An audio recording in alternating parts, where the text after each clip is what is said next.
Runed Orbs are coming in Ulduar, and there's tons of bind and equip gear you can use to quickly boost up your character. Plus, you can make tons of profit flipping materials during the phase. I'm going to cover the crafted gear you'll want and a trick to make big profit later. What are Runed Orbs? Runed Orbs are crafting materials similar to nether vortexes dropped by bosses in Ulduar. You can also obtain them for 18 Emblems of Conquest each.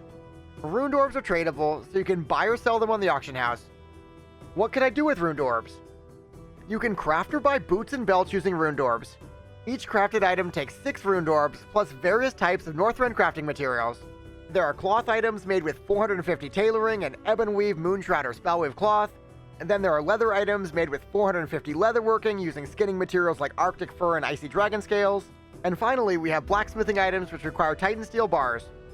The recipes for these BOEs are dropped by bosses in Ulduar, so there's no guarantee you can get exactly the item you want week 1. So is the gear actually worth making with Runed Orbs? So crafted gear using Runed Orbs is 232 item level, which makes it exactly the level of Ulduar 25 normal gear. A side effect of Blizzard buffing hard mode loot is that many of these crafted items are no longer best in slot. For example, the crafted Deathwormed belt was a nice option next to the Soul Devouring Cinch for leather DPS. But now the crafted option is a clear 7 item levels lower. But it's important to know that there are surprisingly few belts and boots that drop from hard modes, and the items that do drop from hard modes will be highly contested.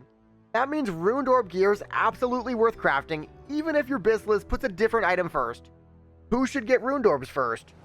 Week 1, guilds should prioritize funneling their tanks Runed Orbs for the Indestructible Plate Belt and the Spike Death Dealers, which will instantly make progression less frustrating. But it'll also be worth funneling DPS and healers Runed Orbs too. My recommendation is to lessen the pressure on classes where belts and boots are going to be highly contested. For example, casters like mages want the Star Watcher's bindings from Algalon, but you could be the hero of your guild by crafting the Sash of Ancient Power.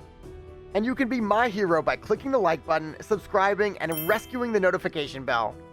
I'm doing my part. My Resto Druid will be crafting a Belt of Arctic Life week 1, since it's silly to rely on getting the Belt of the Crystal Tree from Iron Council hard mode.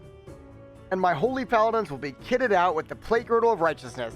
It's close to Bis, and will help my groups to get through hard modes easier. And I know that your Bis list contains plenty of items from Algalon and hard modes, but expecting to walk in and farm Ulduar week 1 is unrealistic. Instead, imagine a scenario where your guild is stuck on progression hard modes for the next 2 months.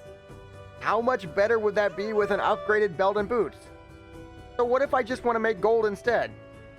While the serious raiders will be crafting gear to make their progression easier, a lot of people will be trying to unload Runed Orbs for big profit. As with all BOE raid materials, prices will be at their peak the first week and then crater. If you get an orb day 1, selling it is a great idea. You'll get Emblems of Conquest from both 10 and 25 men Ulduar, so maximizing your first week of lockouts can net you thousands of gold. You can also get an orb every 4 days just from doing the daily heroic dungeon with the new Titan Rune mode. One huge trick I recommend is to transfer Runed Orbs to the opposite faction via the neutral auction house if you're on an imbalanced server with active raiders. It's a lot harder to get Runed Orbs on the faction with less active raids, so there's typically a price difference. This is also worth remembering for race changes, since you can bring a Brinks truck full of orbs with you.